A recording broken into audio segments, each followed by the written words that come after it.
இன்றைக்கி வந்து வெஜிடபிள் உப்புமா பண்ண போகிறோம். தேவையான பொருட்களை பார்த்தலாம். நெய்யில் வறுத்து வச்ச ரவை 1/4 kg, கடுகு 1/2 ஸ்பூனு, கறிவேப்பிலை 2 கொத்து, பீன்ஸு வந்து ஒரு 6, பச்சை மிளகா ஒரு 2,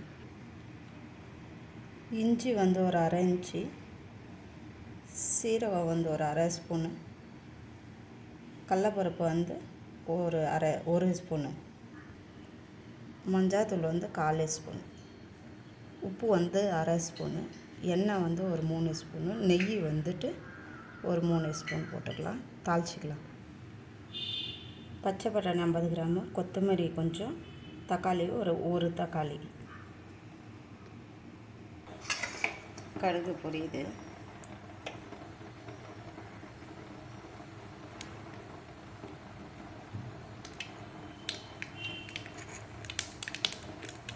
பாருங்க, கடலப்பருப்பு, சீரகம், இஞ்சி போட்டுடலாம். கடைசி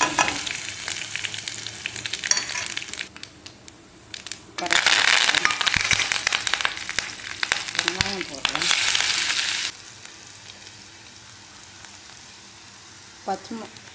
பச்சை மிளகாவும் பீன்ஸு போடுறேன்.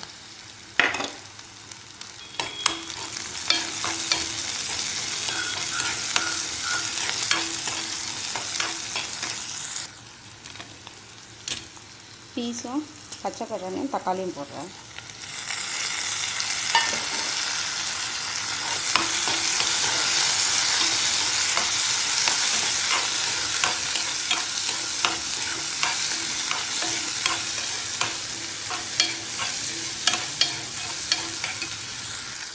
கொஞ்சமாக மஞ்சள் ஆட் பண்ணிக்கலாம்.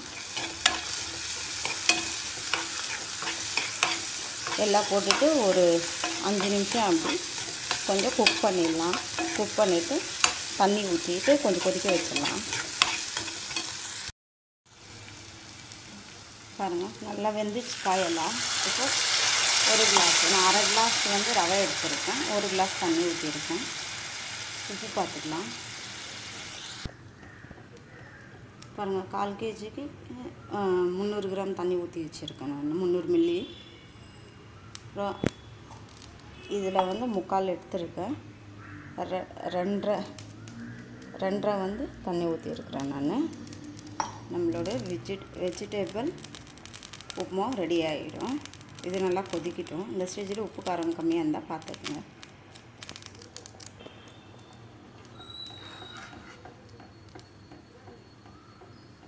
எனக்கு கரெக்டாக இருக்குது. உங்களுக்கு கம்மியாக இருந்தால் நீங்கள் போட்டுக்கலாம்.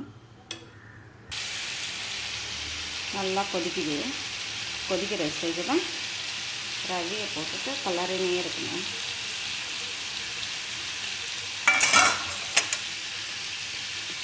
கெட்டி ஆகாமல்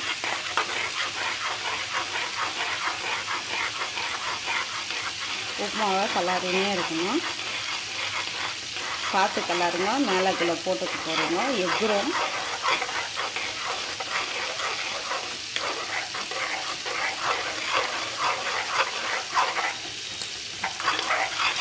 இந்த ஸ்டேஜில் ஸ்டவ் சிம்மில் வச்சுட்டு ஒரு 5 நிமிஷம் மூடி வச்சிடலாம். கொத்தமல்லி போட்டு ரெடி ஆகிடுச்சு உப்புமாவு. நம்ம டேஸ்ட்டு பார்த்துடலாம். Vegetable upma ready. கட்டி இல்லாமல் பாருங்கள் ஆயிடுச்சு. நெய் நம்ம டேஸ்ட் பார்த்துடலாம். அவ்வளோதான், நம்மளோட vegetable upma ready. Upma ready ஆயிடுச்சு. வெஜிடபிள் லைக் பண்ணுங்கள், ஷேர் பண்ணுங்கள், சப்ஸ்கிரைப் பண்ணுங்கள். மறக்காமல் எங்களுடைய பெல் பட்டனை கிளிக் பண்ணுங்க. நாங்கள் போடுற வீடியோ உங்களுக்கு உடனே கிடைக்கும். தேங்க்யூ.